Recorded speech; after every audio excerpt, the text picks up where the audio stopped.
கடலூரில் ரயில்வே கேட்டை கடக்க முயன்றபோது பள்ளி வேன் மீது ரயில் மோதிய விபத்தில் 3 மாணவர்கள் பலியாகியுள்ளனர். இந்த விபத்துக்கு என்ன காரணம்? யார் மீது தவறு?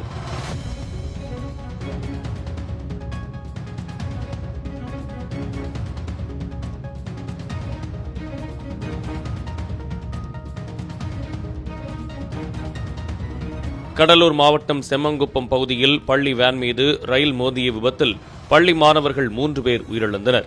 இன்று காலை 8 மணி அளவில் பள்ளி வேன் கடலூர் அருகே செம்மங்குப்பம் பகுதியில் ரயில்வே கேட்டை கடக்க முயன்றுள்ளது. அப்போது விழுப்புரம் மயிலாடுதுறை பயணிகள் ரயில் பள்ளி வேனில் மோதியது. இதில் பள்ளி வேன் தூக்கி வீசப்பட்டு சுக்குநூறாக நொறுங்கியது. இந்த விபத்து தமிழகத்தையே உலுக்கியுள்ளது. விபத்து தொடர்பாக கேட் கீப்பர் பங்கஜ் சர்மா கைது செய்யப்பட்டுள்ளார். உத்தரப்பிரதேசத்தைச் சேர்ந்த பங்கஜ் சர்மாவுக்கு தமிழ் தெரியாது என்பதும் தற்போது சர்ச்சையாகியுள்ளது. பங்கஜ் சர்மா பணியிடை நீக்கம் செய்யப்பட்டுள்ளார். ரயில்வே கேட் திறந்திருந்ததால் பள்ளி வேன் தண்டவாளத்தை கடந்து சென்றபோது விபத்து நடந்ததாகவும் இந்த விபத்துக்கு கேட் கீப்பரின் அலட்சியம்தான் காரணம் எனவும் கடலூர் மாவட்ட காவல் கண்காணிப்பாளர் தெரிவித்துள்ளார். இது தொடர்பாக ரயில்வே அதிகாரிகளும் சம்பவ இடத்தில் ஆய்வு செய்து விசாரணை நடத்தி வருகின்றனர். இதற்கிடையே ரயில் விபத்துக்கு மாவட்ட ஆட்சியரும் ஒரு காரணம் என ரயில்வே தரப்பு தெரிவித்துள்ளது. செம்மங்குப்பத்தில் சுரங்கப்பாதை அமைக்க 1 வருடமாக ஆட்சியர் அனுமதி கொடுக்கவில்லை என்று தெற்கு ரயில்வே கூறியுள்ளது. சுரங்கப்பாதை அமைக்க ரயில்வே தரப்பில் நிதி ஒதுக்கீடு செய்தும் அனுமதி வரவில்லை என்றும் தெற்கு ரயில்வே குற்றம் சாட்டியுள்ளது. இது தொடர்பாக கடலூர் மாவட்ட ஆட்சியர் ஆதித்யா செந்தில்குமார் விளக்கமளித்துள்ளார்.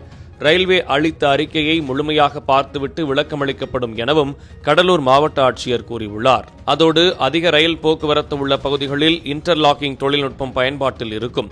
இன்டர்லாக்கிங் முறையில் ரயில்வே கேட் திறந்திருந்தால் இருபுறமும் ரயில்களுக்கு சிக்னல் சிவப்பில் இருக்கும். இதனால் ரயிலை ரயில்வே கேட் வரும் முன்னே ரயில் ஓட்டுநர் நிறுத்தி விடுவார். ஆனால் செம்மங்குப்பம் பகுதியில் இன்டர்லாக்கிங் தொழில்நுட்பம் இல்லை என்றும் கூறப்படுகிறது. இதற்கு ரயில்வே துறைதான் பொறுப்பு என்று பலரும் குற்றம் சாட்டி வருகின்றனர். கேட் திறந்திருக்கும் போது அந்த பாதையில் வரும் ரயிலுக்கு சிக்னல் அனுமதி கிடைத்திருக்க கூடாது. அப்படி இருக்க கேட் திறந்த நிலையில் ரயில் எப்படி வந்தது?